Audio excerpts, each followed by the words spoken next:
Hello বন্ধুরা, আমি আপনাদের সবাইকে স্বাগতম জানাই আমার channel simple veg cooking by Sabita আচার্য।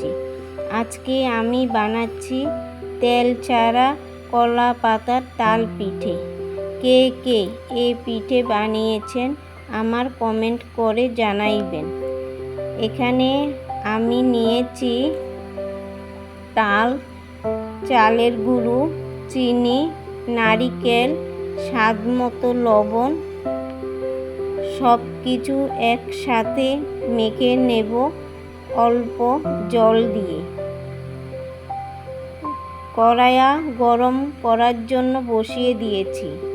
এখন আমি কলা পাতা মাঝখানে তাল মাখাটা দিয়ে দেব।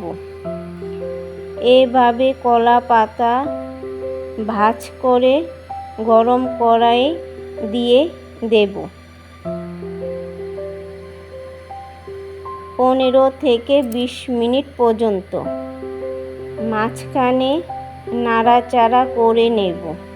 হয়ে গেল তেল ছাড়া কলা পাতা পিঠে। খেয়ে দেখবেন, খুব ভালো লাগবে। আমার যদি কোনো কিছু ভুল হয়ে থাকে ক্ষমা করে দেবেন। আমি আপনাদের জন্য আরও নতুন নতুন রান্নার ভিডিও নিয়ে আসব।